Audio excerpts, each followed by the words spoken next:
today. So today we're going to talk about tobacco cessation. So how long have you been smoking for? Smoking for? I'm smoking about 15 years now. Okay. Okay, and have you ever tried to quit before in the past? Yeah, it was once before. Yeah. Okay. So And how long was the longest amount of time that you quit for? Say probably about three months. Okay, and what were some of your reasons for wanting to quit at that time? Just the money was very expensive habit, and was getting pressure from the family because it can be harmful, and I just want to look after myself. yeah.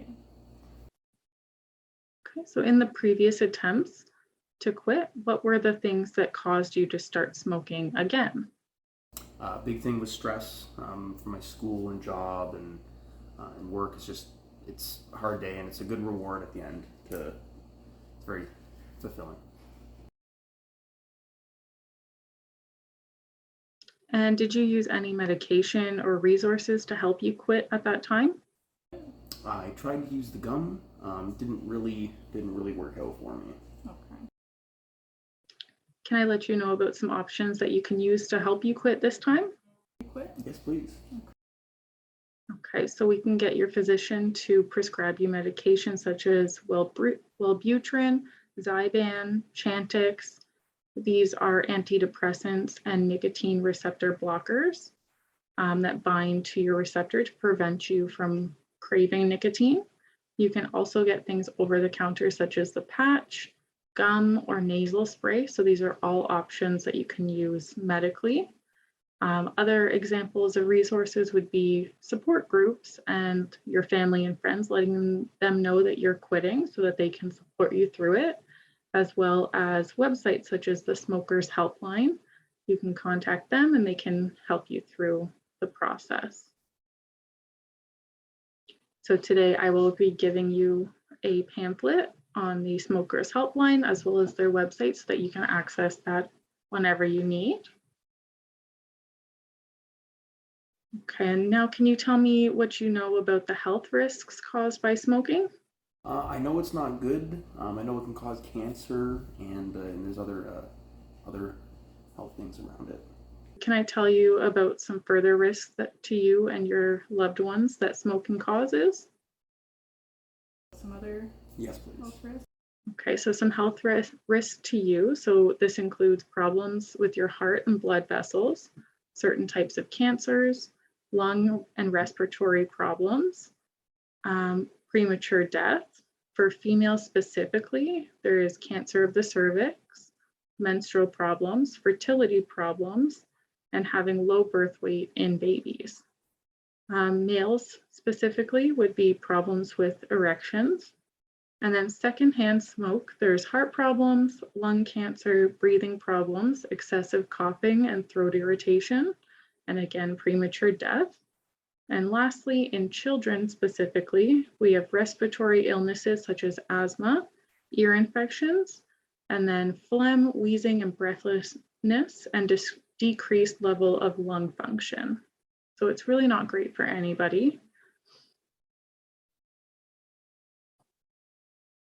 Okay, so now that you know about some health risks, are you aware of the link between smoking and periodontitis?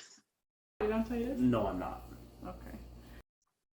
Okay, so we'll tell you a little bit about that. So smoking puts you at a higher risk to develop periodontitis, which is an infection that starts as gingivitis solely in your gums and eventually gets worse to infect the structures underneath your gums that give your teeth stability to chew and stay attached to your bone. So this is your bone, cementum, periodontal ligament. Smoking also modifies periodontitis, making its progression worse and decreases the effectiveness of treatment. Okay, so have you ever been shown how to do an oral self-cancer screening? No, but again, I think it would be valuable to learn. Amazing, so we can go through this process. So you want to go through this process one time a month And you want to be looking out for any bumps, lumps, any lesions or sores that you're seeing that are red in color or white in color, anything abnormal. If you do recognize anything different or something that doesn't look normal or right, you want to go right to your doctor and see them as soon as possible. So this is our oral cancer self-screening. So you want to go through all of the steps of the mouth here. Palpate with 2 fingers your hard palate, which is the top of your mouth. You want to depress your tongue and say ah, and then look at your tonsillar area and soft palate.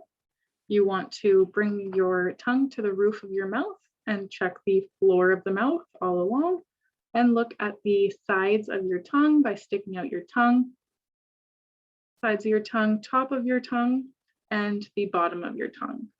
You also want to check your gingiva and your mucosa, which is this area right up here, and your lip areas palpating all along. And then we want to look at your buccal mucosa, which is the inside of your cheeks, and the posterior gingiva. So that's just your posterior teeth gingiva. And then you want to be checking your mucosa on the bottom lip, anterior gingiva, and then your vestibules, which is just the deep areas on each side of your teeth there. And again, you want to do that 1 time per month. Okay, so after today's conversation, on a scale of 1 to 10, how willing would you be to quit today? After today, with all your information, I'm probably a 6. Okay, and why did you choose 6 instead of 5?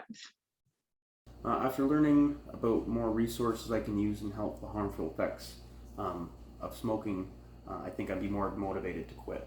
So just improve my overall health.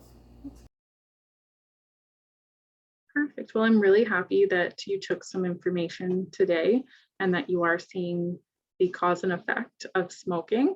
So we can schedule another appointment with myself and arrange for some resources. As I said, the pamphlets and the website and the helpline for you to utilize to begin your journey. And hopefully the next appointment, we can pick a quit date and get you on the journey to quitting smoking. I'd appreciate that. Thank you.